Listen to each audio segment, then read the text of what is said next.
has a very diverse food tradition. Unfortunately, very little has been done over the years to showcase this diversity to the world. However, there are growing opportunities that will permit Cameroon to showcase its unique cuisine to the entire world. And today I am very thrilled because we're going to be talking to someone who is very active in that domain. His name is Chef Ngwa.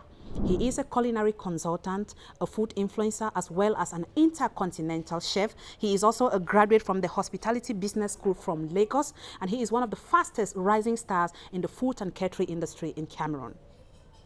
He does a lot both online and offline, training people on how to make both traditional and intercontinental dishes. And he is set to organize one of the biggest events that Cameroon has ever had in its culinary industry. Ladies and gentlemen, put your hands together as we welcome Chef Ngwa coming tonight to talk to us about the food industry in Cameroon.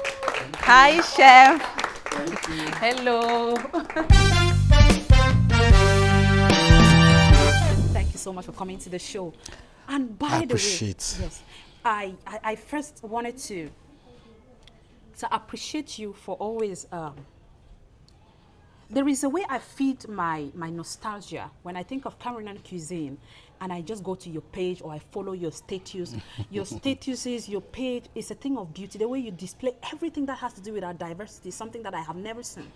Because we have so many dishes, hundreds of them and counting. Actually. But the closest countries that surround us, they are not aware that we have that much because there's nobody or very few people who are making that exposure for us. And then you do this and you plate these meals so beautifully. We should have some of the images. Yes, and you do this so beautifully, and you know, every time I just get to your page and I look and I see everything displayed, there is something that is satisfies in me. Yeah. Yes, I don't know if it's a craving that, okay, we definitely need to also project ours, just like I feel you also have. Yes. Yes, and so that brings me to asking you, a man, right, a young man in a world where the woman is said to be the one that belongs to the kitchen. Yeah, actually. How did you pick that passion and then, you know, became a chef? Mavis, thank you so much for these wonderful questions.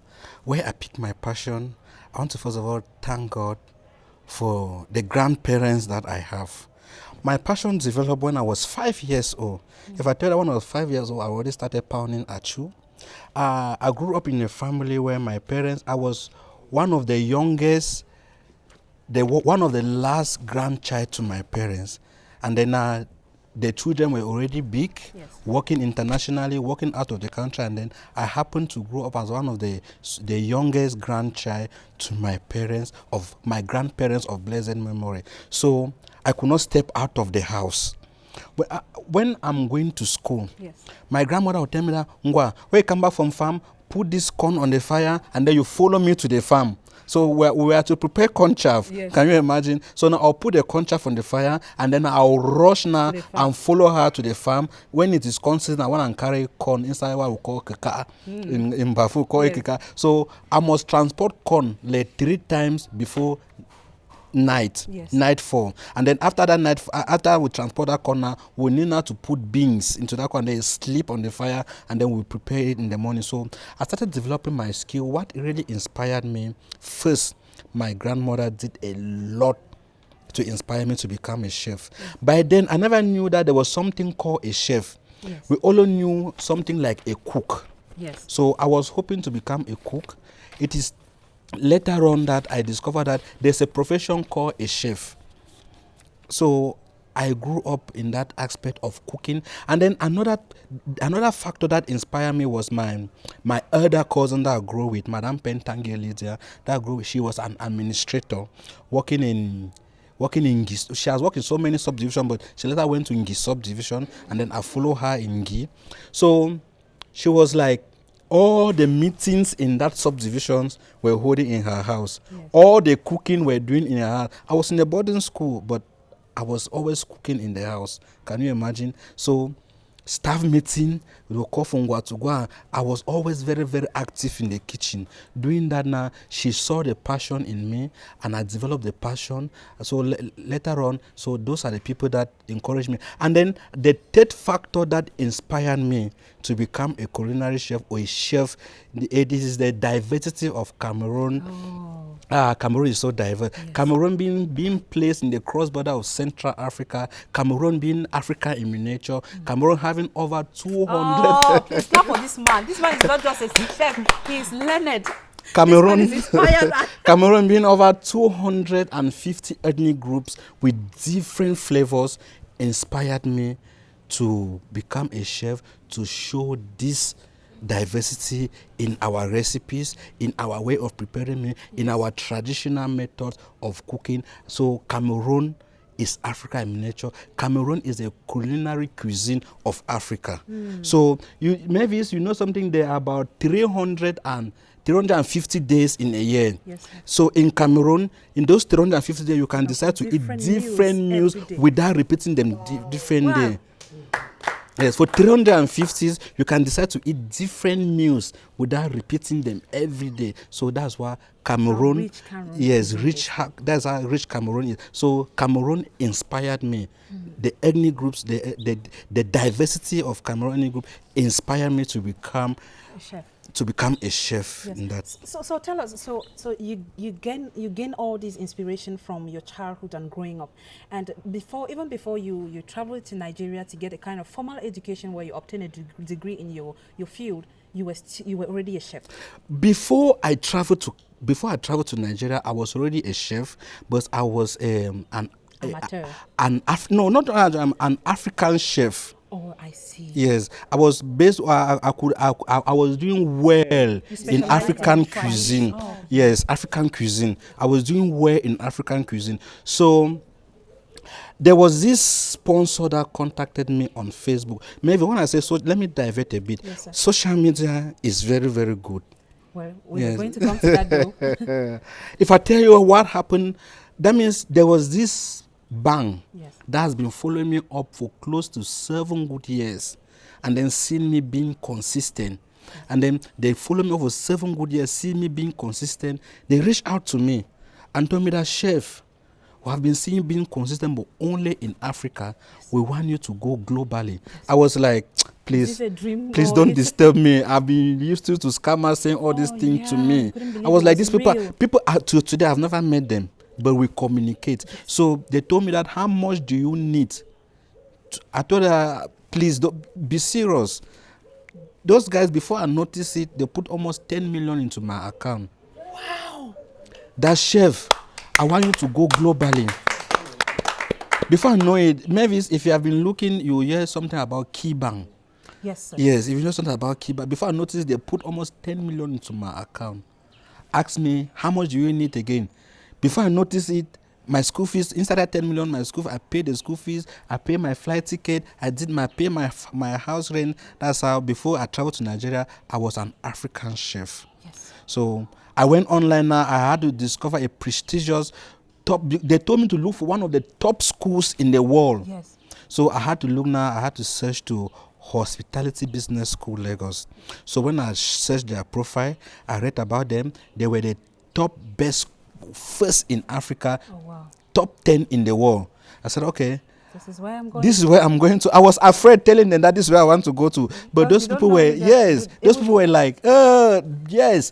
So when I sent them the address, they studied it. They said, no, that's a very good school. Choice. So that's how I had to get my way, because to become now an intercontinental professional chef. Yes. So when I say intercontinental professional chef, many people don't understand an intercontinental professional chef. Who as intercontinental chef is. Yes, an intercontinental chef is, as I'm sitting here now like this, bring me a dish from South America. I can prepare almost 25 dishes from South America without following the recipe book. Yes. Bring me a dish from Australia. I can prepare almost 20 dishes from Australia without studying the recipe book. Bring me a dish from Africa. I can cover my eye and prepare those dishes without looking into the recipe book. So that's yes. China is in Asia. I think so. China is in Asia. Yes, sir. Yes, I can prepare those Asian dishes. That's why an intercontinental is. So I prepare dishes, continental dishes, Yes. intercontinental, all the continent in the world. I'm versed with that. Yes. Thank you. So tell us about your experience. First, I want to talk about family. You are a father and a husband. Yes. And this breakthrough comes where you're given the opportunity to study in one of the best culinary schools in Africa. How did your wife take it, and how did they navigate your absence? I must first of all start by thanking the Bamukumbit people. After thanking the Bamukumbit people, I'll go forward to thank the Bamukumbi Palace and the parents of my wife. They gave me what I needed. Yes, so madam, this happy is for you. I'll first of all thank my wife is a princess. Oh. Yes, my wife is a princess. She's come from the Bamukumbit Palace.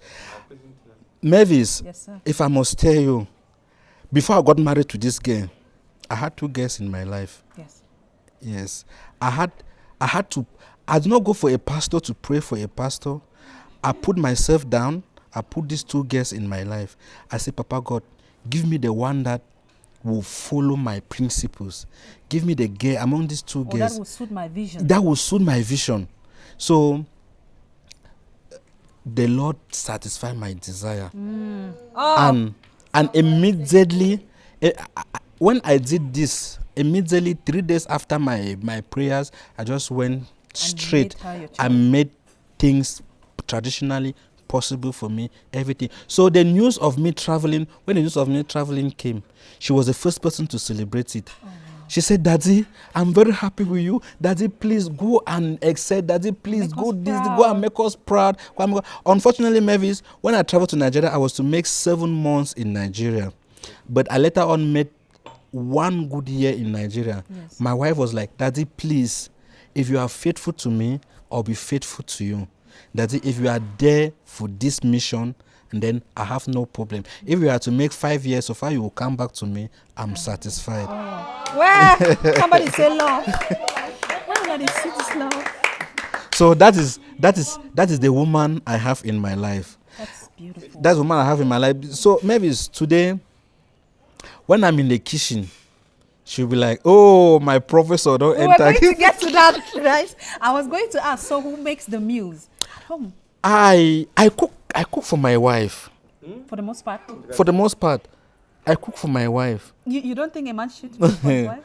See, actually, I cook for my wife, Mavis.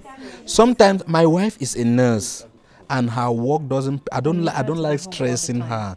Her work permits her to work in the night, work in the daytime. Sometimes in the night they call for her to come and work. Yes. I will get up in the night, book and go in the night, go and leave her at job site. So come back. She maybe come back in the morning very, very tired. I don't like stressing her. Just say, honey, please. Yes. Relax. Let me massage your feet and serve you dinner. I don't like stressing her. Yes. See, God has given me something that I need to cherish it. Yes. And I love the way she's cherishing me so much. So 80% I cook. My wife can only cook when I'm out of town. Because I always travel. I'm a traveling chef. I always travel. I do consulting in and out. So she can only cook food in the house when I'm out of town. Yes. That's when my wife enters the kitchen to cook. Please, can you put your hands together? Madam, you are a lucky, very lucky woman. And we want to take this opportunity to tell you that please keep being the perfect wife that you are. Because if you make the slightest mistake, there are people that are ready to snatch. Thank you so much. So tell us about, you traveled now. What was your experience in Lagos? And how do you think that has impacted the approach you're taking in promoting the Cameroonian cuisine? My traveling to Lagos has really impacted my knowledge in food safety. Yeah, impacted my knowledge in hospitality management. Yeah, impacted my knowledge in preserving traditional recipes and doing innovation to meet up modernization. Yeah, so now I know about fusion. I know about food styling. I know about food safety that much. I know about food safety that much. I know so many things. So I have been open to the world, not just open to the world. When I traveled to Nigeria, I had the opportunity to attend so many conferences in Nigeria and out of Nigeria. We're just coming back from West Africa Food Conference, where through that food conference, because through the school, I had to learn a lot of recipes from other different countries and bringing it back home now to learn how to fusion traditional recipes to get modernization and all those. So them have intercontinental standards. Yes, have intercontinental standards. So it has really, my traveling out of the country has really boosted my knowledge, my career on so many issues. So I think it has been a 100% success. Let's not also forget the part of networking. Yeah, I mean, yes. I saw a lot of photos with, food people, stars in the food industry in Nigeria. Yes. I met a couple of them, Hidabasi. I met Hidabasi. I may not pronounce the name of family. I may not pronounce the name very well. I met food critics in Nigeria that I learned a lot from them. And implementing it back home boost my morale and and encourage me that I can be talking now with proof, I can be talking with evidence, I can be talking with a lot of knowledge in this aspect. Oh, beautiful. Thank you. So tell us about if the trainings you do. You do training online and offline. Tell us a little bit about it. Who attends the training? What are the modalities for people who want to train on how to cook, even if it's to cook for themselves or cook professionally? You do that, I know, both online and offline, so that it can meet everybody's schedule. Tell us a little bit about that. I run a program called Cooking with Chef Ngwa. Yes. I make it very flexible.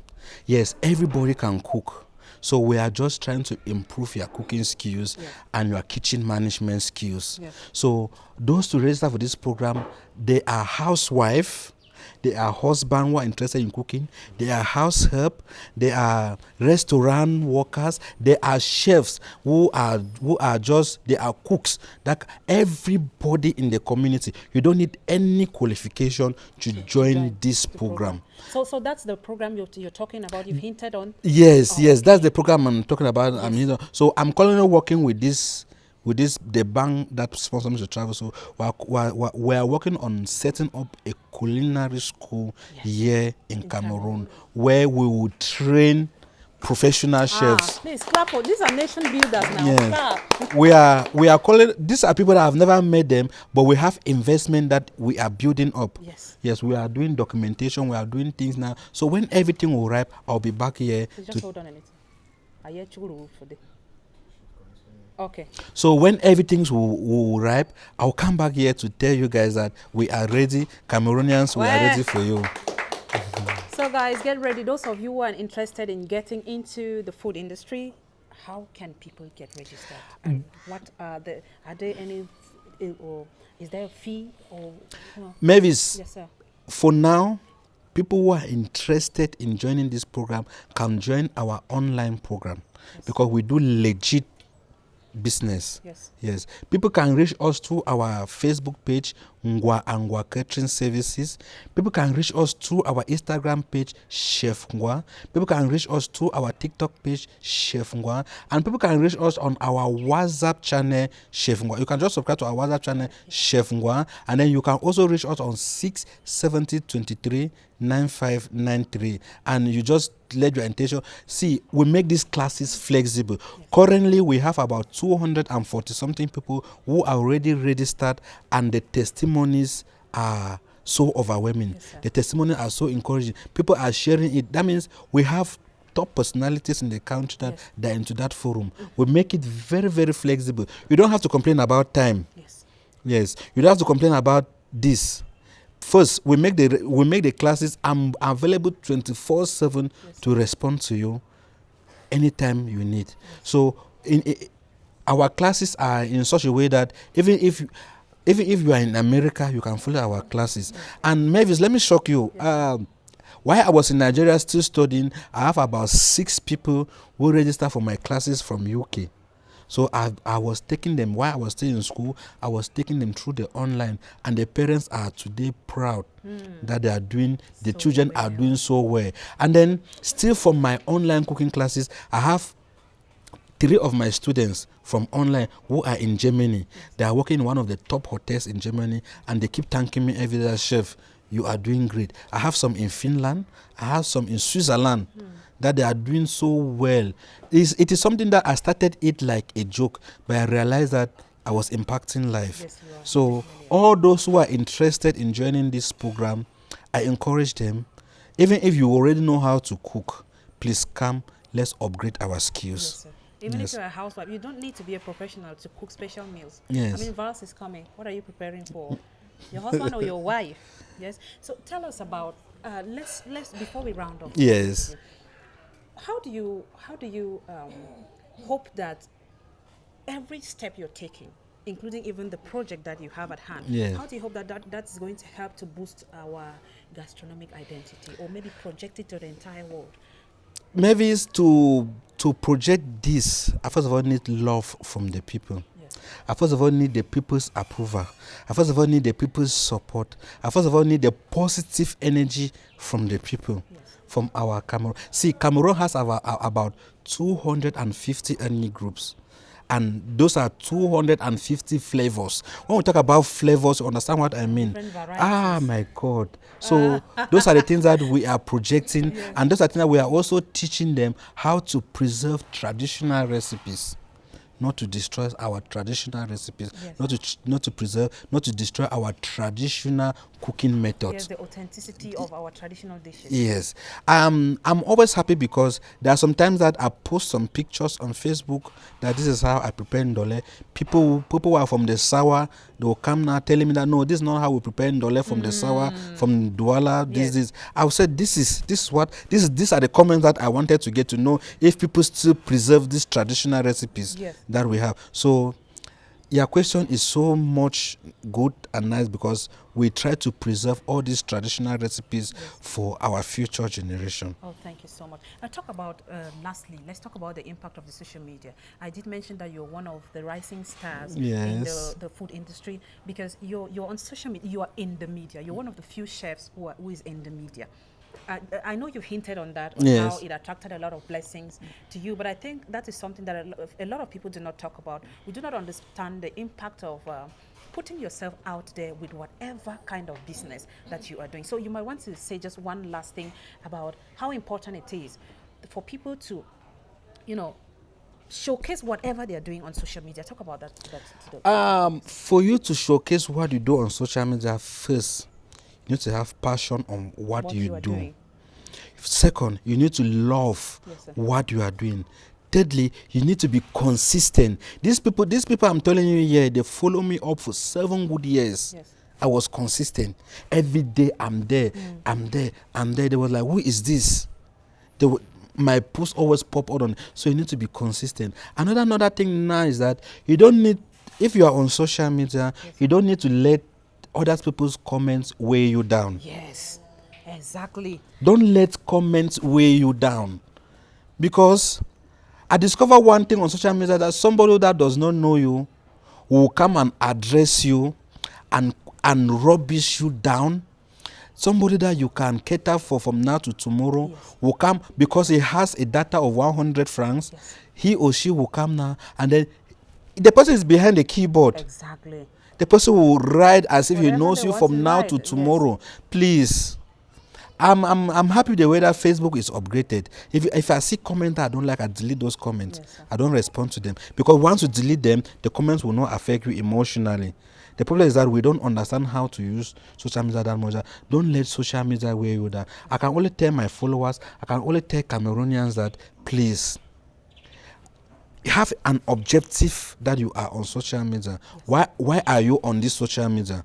What do you want to achieve on this social media? Social media has the good, the bad, and the ugly. Do you want the ugly part of it? Social media will We'll give it you. to you. Do you have the good part of it? Social media will give it to you.